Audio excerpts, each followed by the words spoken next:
What's going on, guys? Swagdos here with another Call of Duty Cold War Zombies video. Today we are going to be breaking down the Die Machine Easter Egg tutorial in full, the easiest way we can get it done for you guys. So if you are excited for this video, please make sure you smash that thumbs up, as it does help me out a lot. And if you aren't subscribed, please subscribe to the channel, because we will be doing more tutorials, more Call of Duty Cold War Zombies content in the future, and you don't want to miss out on that. So without further ado, let's jump straight into this one, y'all.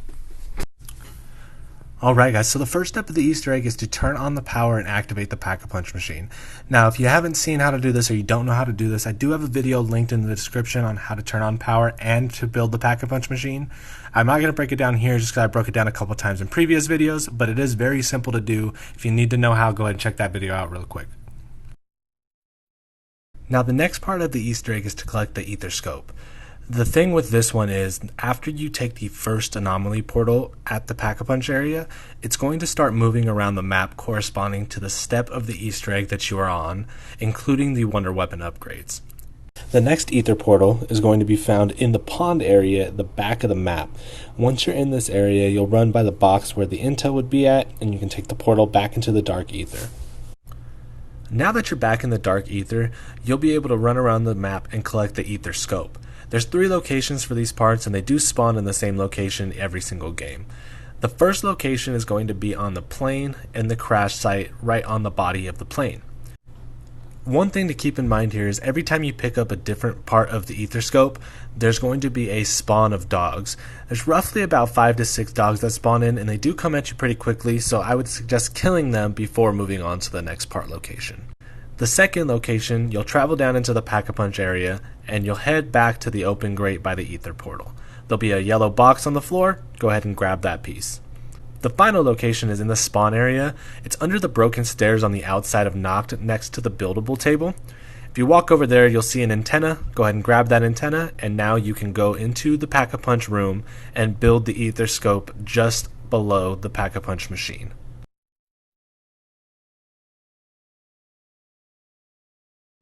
Now that you have the etherscope, the anomaly will move to the med bay, and it'll be at the top of the stairs. You'll enter the anomaly in the medical bay and head into the room with the computer, and just next to that computer there will be a diary glowing yellow. Go ahead and pick up the diary, and then jump down the stairs to find the first spirit orb of Dr. Vogel. Next, you're going to make your way over to the control room, and that's the room with the trial computer inside of it. If you're facing the trial computer, the orb is going to be on your right hand side between the second and third machine. Then you're going to head back down to the Pack-a-Punch machine area, and the orb is right where you built the etherscope. This will be the final orb that you have to check, and then you'll be transported back into the real world and move on to the next step.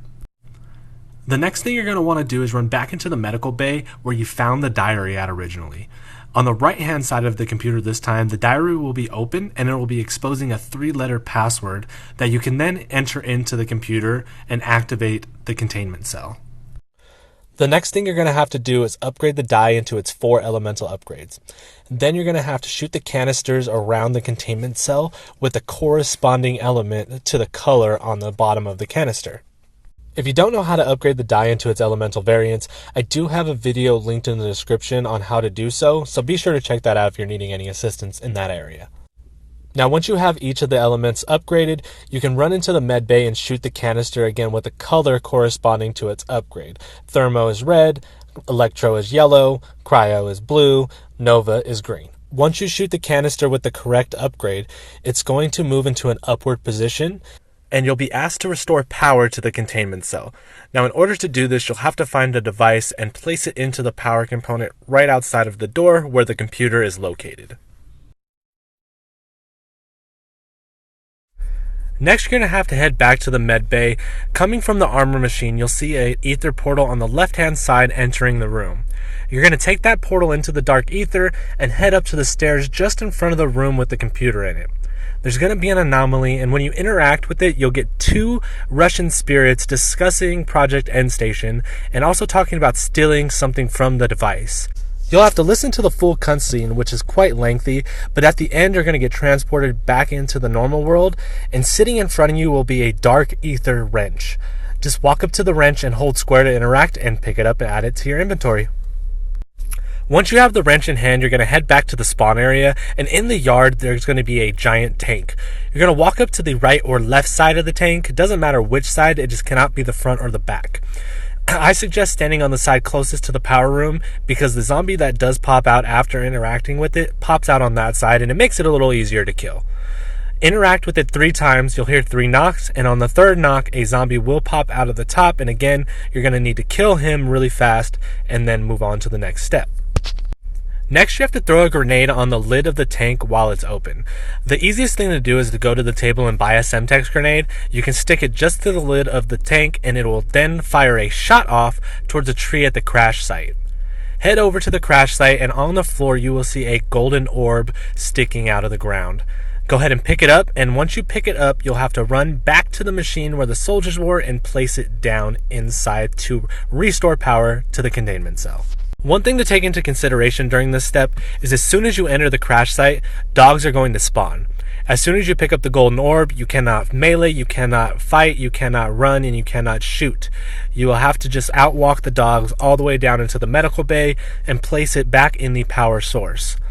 Now, as long as you have stamina up and armor, and I suggest that you refill your armor, you'll be just fine. The dogs will nibble at you here and there, and you will be hit, but other than that, you're going to make it all the way down and be able to restore power quite simply.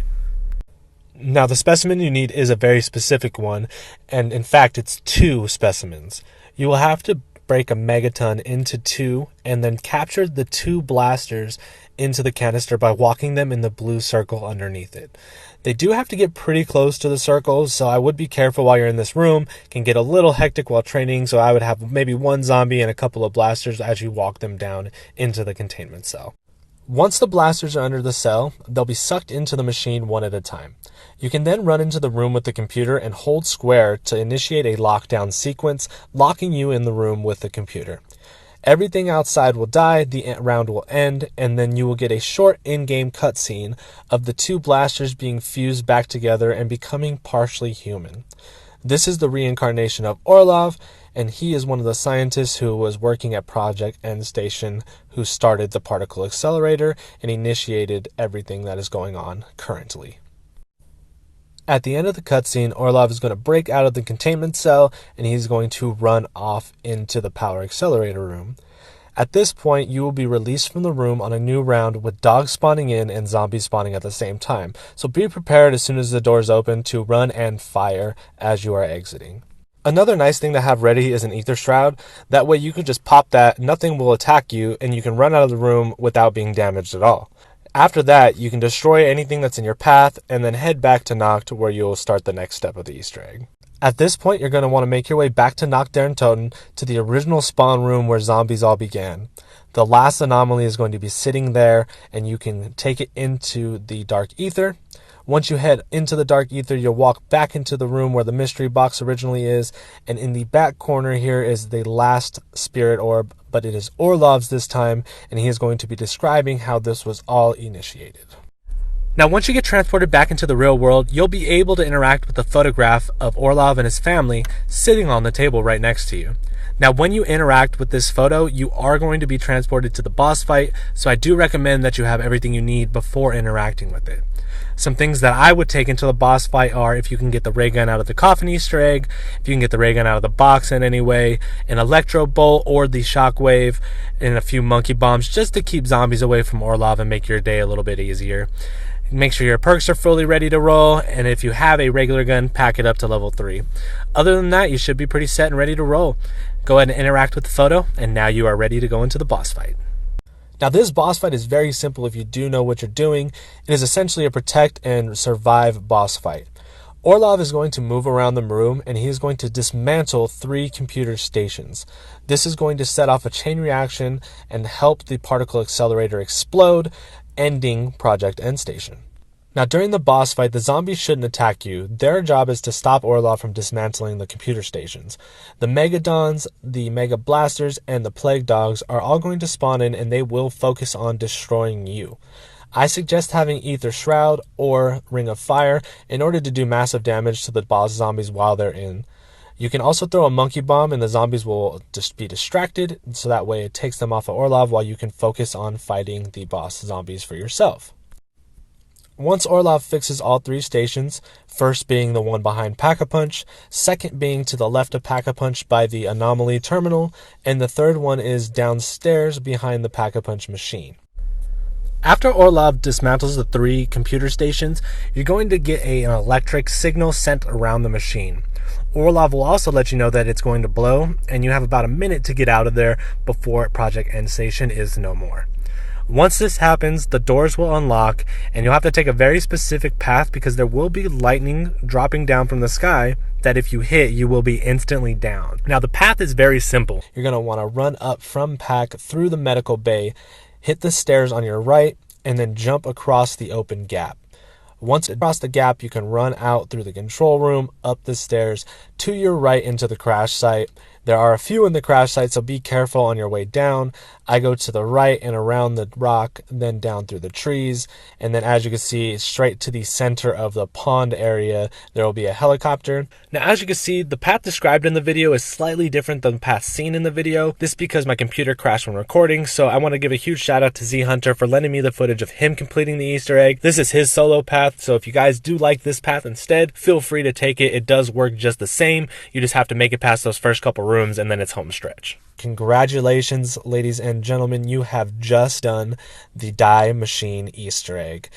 Well, guys, that's going to do it for us here in this video. So if you guys enjoyed it, again, please make sure you smash that like button because it does help me out a lot. And if you found this video helpful to you at all, make sure you subscribe to the channel because I will be creating more content like this in the future, as well as news and other things Call of Duty Cold War Zombies related. So again, thank you guys so much for coming out. I appreciate everybody here, and we will see you guys in the next one.